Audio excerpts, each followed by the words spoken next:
أهل البدع والأهواء، أهل البدع العقائدية وأهل البدع السياسية. نقول بيننا وبينكم السلف، بيننا وبينكم الكتب، كان فيقول البدع بيننا وبينكم. بسم الله الرحمن الرحيم. الحمد لله حمدا كثيرا طيبا مباركا فيه كما يحب ربنا ويرضى.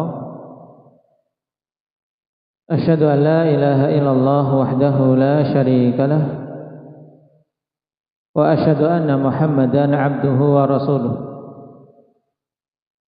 صلى الله عليه وعلى آله وأصحابه ومن تبعهم بإحسان إلى يوم الدين. أما بعد. Ikhwanil kiram rahimani wa rahimakumullah.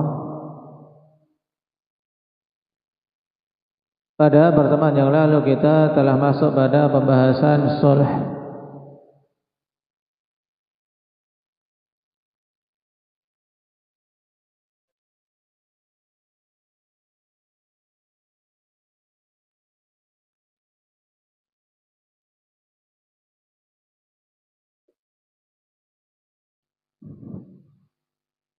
Di mana pada pertemuan terakhir kita membahas jenis-jenis sulh yang diperbolehkan,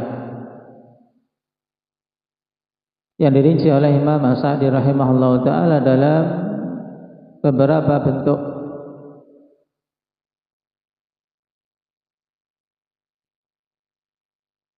Di antaranya al-musalaha 'anid dain bi'ain, sulh atas suatu hutang diganti dengan suatu benda, atau bidain fi dhimmah, atau dengan suatu hutang yang menjadi tanggungan dia berapanya, dan beberapa jenis yang lain. Kemudian bentuk yang belum kita baca yaitu al-musalaha ala dainin la yu'lamu qadruh. Nah, ini kasus yang mungkin banyak terjadi, ya kawan, yaitu menempuh jalur damai ketika punya hutang tapi tidak diketahui kadarnya berapa oleh kedua belah pihak. Kata Imam As-Sa'di rahimahullah ta'ala, di antara bentuk sulh yang diperbolehkan, au kana lahu alaihi dainun la ya'lamani qadra fasalahu ala syai'in sahha dzalik. Atau apabila seseorang memiliki tanggungan hutang tapi kedua belah pihak tidak mengetahui kadarnya, yang berhutang juga tidak tahu kadarnya berapa, dan ini aib baginya tentunya. Bagaimana seorang hutang sampai melupakan hutangnya? Karena seharusnya pada kasus hutang piutang, siapa yang lebih ditekankan untuk betul-betul mengingat jumlah hutangnya? Cahaya, yang berhutang atau yang menghutangi? Yang berhutang, karena itu adalah tanggungan dia yang wajib untuk dia tunaikan. Namun ternyata tidak sedikit orang-orang yang berhutang tapi kemudian kemudian acuh tak acuh, bahkan tidak memperdulikan berapa banyak jumlah hutangnya sampai ditagih, sampai dikejar-kejar untuk melunasi hutangnya. Ketika ditanya hutangku berapa sih, tinggal berapa sih, tidak mengetahui. Ini padanya peremehan terhadap perkara hutang yang dicela di dalam syariat kita. Karena perkara hutang, kawan, sekecil apapun jumlahnya, ini tetap akan ditanya kelak di hadapan Allah Subhanahu wa taala. Bahkan kalau mujahid fi sabilillah yang mati di medan jihad saja, perkara hutang tidak ikut dalam kategori hal yang diampuni. Semua dosa diampuni kecuali perkara hutang.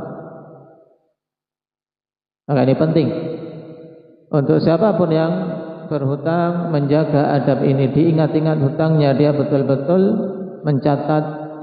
Jangan sampai sebaliknya, yang menghutangi yang suruh catat, kamu catat ya. Nah, apabila qadarullah ma syaa fa'al, kedua belah pihak tidak tahu berapa kadar hutangnya, tapi pasti mereka bisa memastikan ada hutang. Fasalahahu ala syai', kemudian menempuh jalur sulh atas suatu kadar tertentu. Sah dzalik, maka sahih, ya sah yang demikian itu.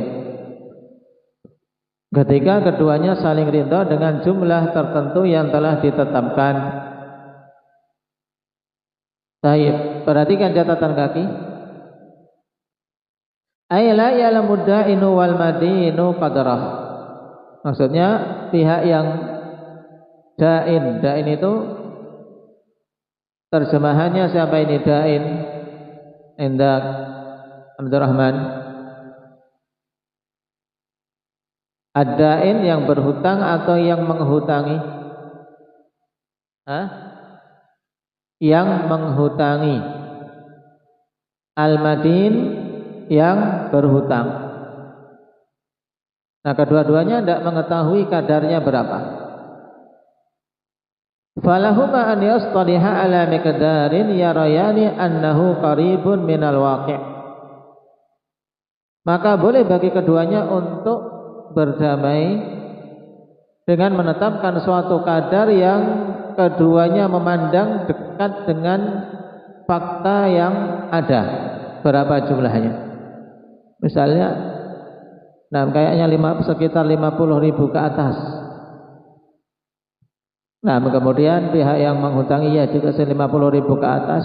Yang berhutang ingat kurang dari 100.000. Maka kemudian mereka menempuh jalur ya sudah 75 saja. Keduanya menetapkan kadar 75.000 hutangnya. Nah, dan keduanya bersepakat seandainya ada kelebihan maka yang berhutang pun menghalalkan, seandainya ada kekurangan yang menghutangi juga menghalalkan. Fayadfa'uhu al-madin wa yuhallilu ahaduhumal akhar. Maka pihak yang berhutang kemudian melunasi dengan kadar yang telah disepakati tersebut, dan masing-masing dari keduanya menghalalkan seandainya ada kekeliruan, kelebihan atau kekurangan. Ini masuk dalam sulh. Nah, dan ini terkadang terjadi apa? Dalam muamalah kita sehari-hari pada masalah hutang piutang, pada jumlah yang remeh terkadang tidak dicatat. Kenapa? Karena pengen besok mau melunasinya, tapi ternyata lupa. Tidak usah dicatat, insya Allah segera saya lunasi. Tapi qadar Allah karena kesibukan ini dan itu akhirnya lupa. Kemarin berapa sih utangku ya? Ini mungkin di warung-warung biasanya. Warung. Nah, kalau dulu kami di Yaman seringnya kan sajil. Nah, kita beli, misalnya tidak bawa duit, bilang ke tokonya sajil, tulis. Sajil, tulis. Besok lagi sajil, tulis. Habis itu hilang misalnya catatannya. Nah, yang hutang ngebon tidak nyatat. Akhirnya ketika mau melunasi berapa hutangku kemarin, dicari-cari nggak ketemu catatannya. Nah, di sini butuh apa? Musalahah.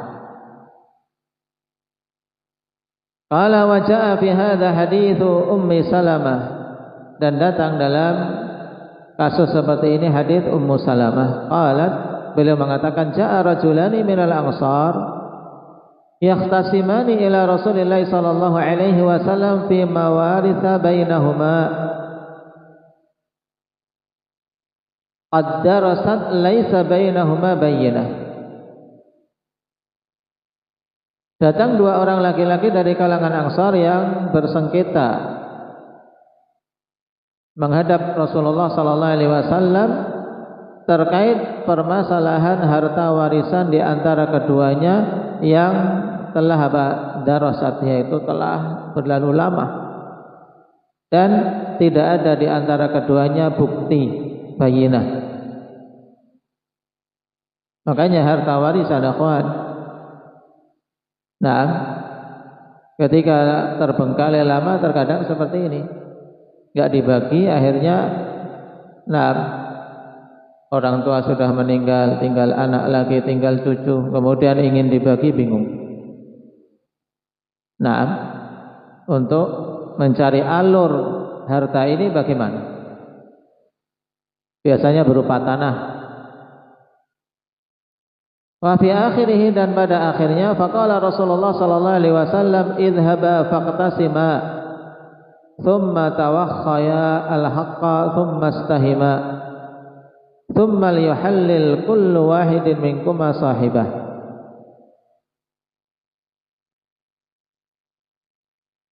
Kemudian Nabi sallallahu alaihi wasallam di akhir kisah ini mengatakan idhaba, pergilah kalian keduanya, faqtasima thumma tawakhayal haqqa thumma istahima. Nah, pergi bagi, dibagi lagi, kemudian berupaya untuk betul-betul mendekati kebenaran. Baik. Kemudian diundi siapa pemilih di antara kedua. Nah, harta warisan yang telah dibagi tersebut, kemudian masing-masing menghalalkan terhadap apa yang telah diambil oleh saudaranya. Hadis akhrajahu Abu Dawud wa Ahmad wa lafdhu lahu wal Hakim wa qala sahihun ala syarti Muslim. Nah,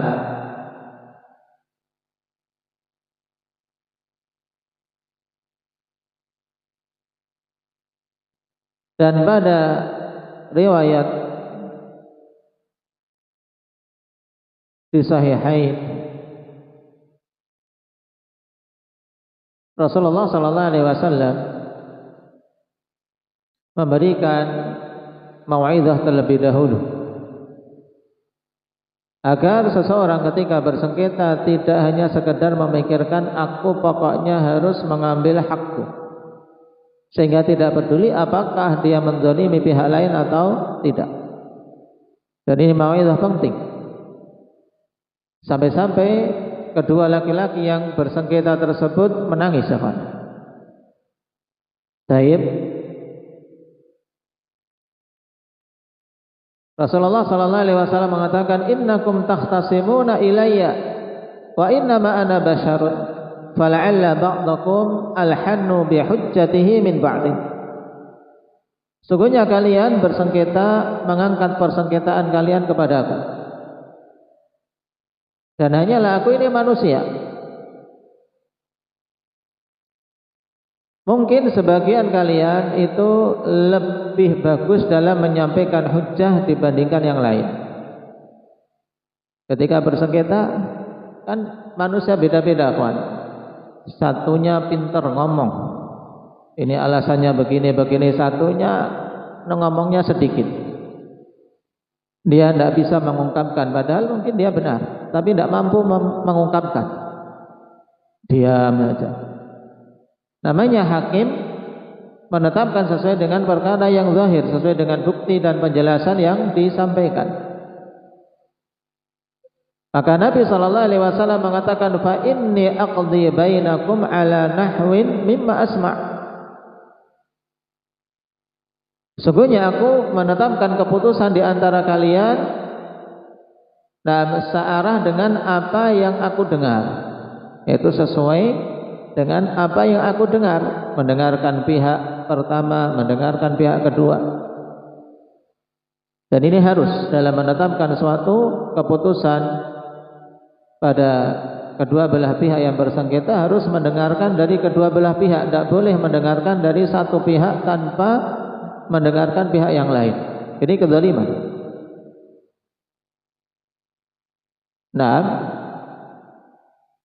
ini penting juga dalam banyak hal, akhwan. Untuk kita apa? Dalam mengambil suatu sikap tidak hanya mendengar dari satu pihak saja, apalagi dalam persengketaan.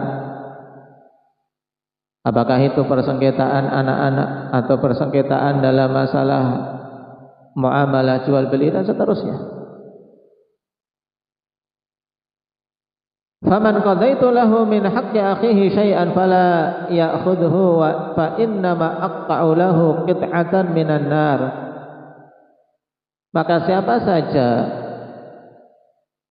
yang aku telah tetapkan baginya dari hak saudaranya sesuatu, maka jangan dia ambil.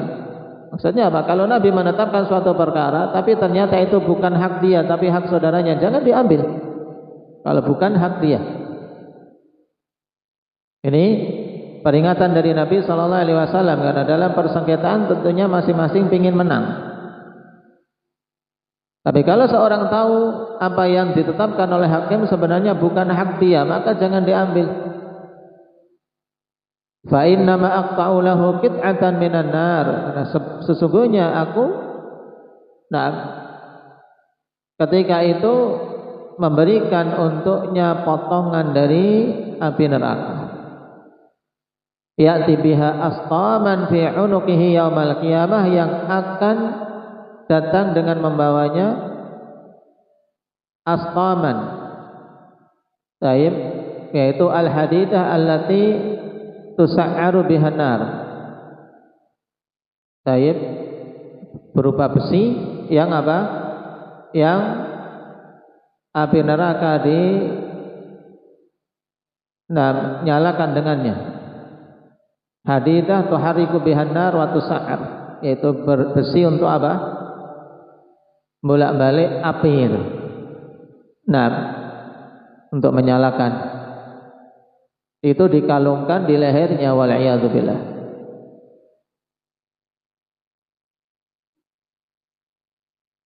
Ibarat apa di sini berarti dikatakan oleh Ibnu Athir dalam Nihayah, ay aqta'u lahu ma yus'iru bihin nar ala nafsi. Yaitu aku berikan kepadanya sesuatu yang dengannya digunakan untuk menyalakan api neraka, membakar dirinya sendiri. Dan itu dikalungkan di lehernya di hari kiamat untuk bakar diri sendiri. Maka hati-hati kalau sampai seorang sengketa, kemudian dia tahu mengambil hak saudaranya tanpa hak karena dimenangkan perkaranya, baik itu tanah atau warisan atau yang lain, sebenarnya dia tahu ini bukan hakku, tapi karena pintar menyewa pengacara atau pintar dia bertutur kata, akhirnya dimenangkan. Sebenarnya dia sedang mendapatkan sesuatu yang akan membakar diri sendiri. Fabakar rajulan, maka keduanya pun menangis. Ini keadaan para sahabat dulu, mendapatkan mau'izah, mereka tersentuh. Wa qala kullu wahidin minhuma haqqi li akhi, maka masing-masing dari keduanya pun kemudian mengatakan hakku untuk saudaraku. Sudah, saya mundur saja. Hakku untuk saudaraku. Tidak ingin lagi sengketa masalah itu, sudah biar hakku untuk saudaraku saja. Masing-masing seperti itu.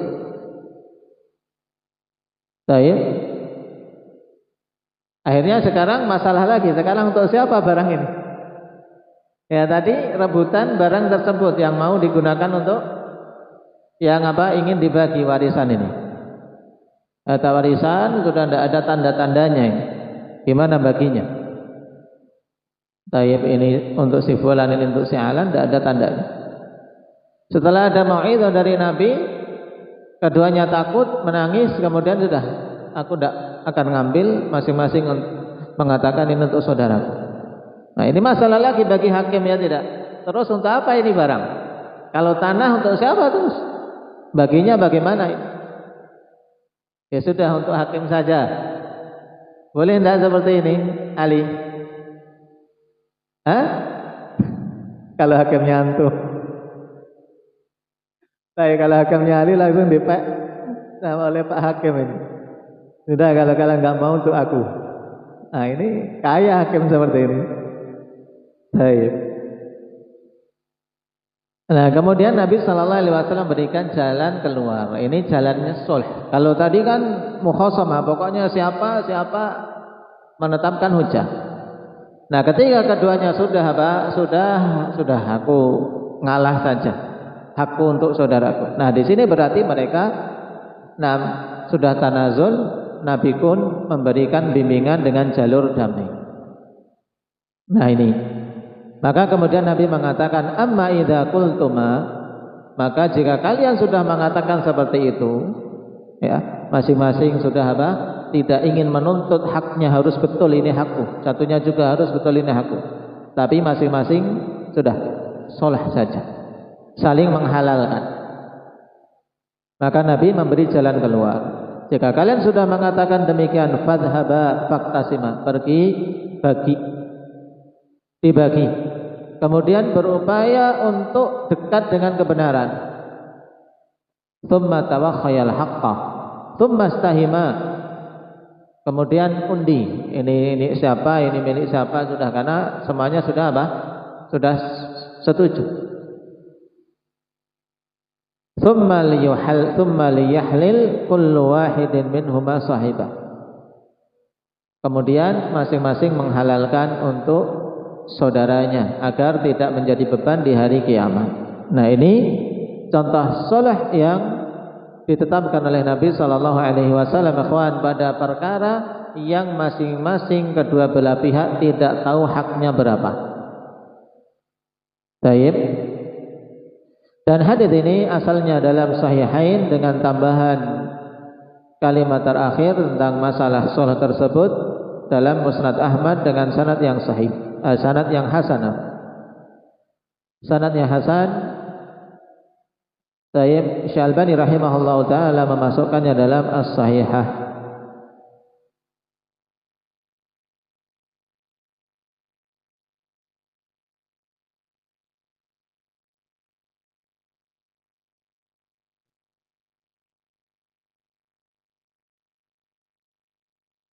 Baik, ini dipahami tentang sulh ketika mendapati suatu perkara yang dipersengketakan, tapi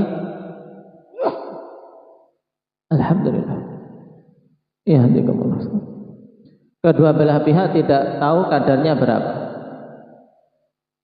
Nah, di sini tanbih penting. Seandainya ada salah satu pihak yang tahu kadarnya, sebenarnya aku tahu tapi pura-pura tidak tahu biar dapat bagian lebih besar, ini dia haram, berarti haram mengambilnya. Baik, haram mengambilnya. Atau kalau dia tahu sebenarnya hakku kurang dari ini, tapi diberi lebih, tahu itu kelebihan kemudian tidak mengatakan, ini juga haram.